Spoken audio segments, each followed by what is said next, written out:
मेरे भाई भी कैप्चर करेंगे तब पूछेगा। जिस तरीके से आपको एविक्ट किया गया, कितना पैसा? बिल्कुल सही सवाल। सामने बिल्कुल सही सवाल है। सबसे पहले आप लोग बताओ कि फेयर था? देर से चिल्ला के बताओ। तो जो चीज आपको अनफेयर लग रही है वो मुझे फेयर कैसे लग जाएगी भाई? सही बात।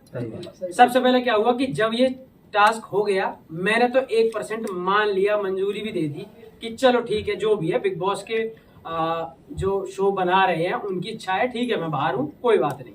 पर जब बाहर आया हूँ और जिस जनता ने मुझे वोट देकर घर में भीतर भेजा है वो ही नाराज हुई पड़ी है। उन्होंने 2-3 घंटे में ही सिर्फ और सिर्फ यूट्यूब पे और ट्विटर पे ट्रेंड चला दिए कि नो मृदुल नो बिग बॉस।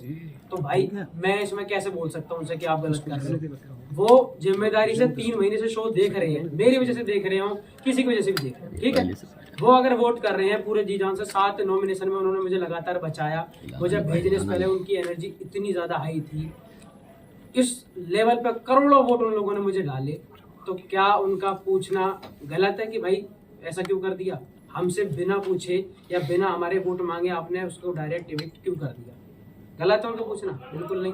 तो इसलिए अगर उन्हें कोई चीज गलत लग रही है तो मैं भी उनके साथ ही हूँ कि ये अनफेयर इविक्शन है। आपको लगता है बिग बॉस अगर इस तरीके से वोट आउट नहीं होता तो आपको बाहर निकालना बड़ा मुश्किल था? हाँ बिल्कुल, ये मुझे पक्का पता है क्योंकि मैं जब घर से अपने आया था एंट्री करने के लिए, अगर मेरे लोगों में और हमारे पूरे देश में जिस जिस परिवार ने या जिस जिस भाई ने मेरे लिए वोटिंग करी थी, तो आप खुद सोचो कि जब अगर मैं लास्ट फिनाले वाली स्टेज पे होता तो फिर वोटिंग वो किस तरीके से करते। और मैं बिल्कुल मानता हूँ क्योंकि इस चीज़ का जो डर है वो घर में हर इंसान को था। वो रोज कहते थे इस चीज़ को, जब जब मैं नॉमिनेट होता था कि अगर जैसे 6 लोग नॉमिनेट होते थे घर में तो वो मुझसे आके कहते थे कि अरे 5 ही तो हुए हैं, मृदुल को तो आना ही है वापस।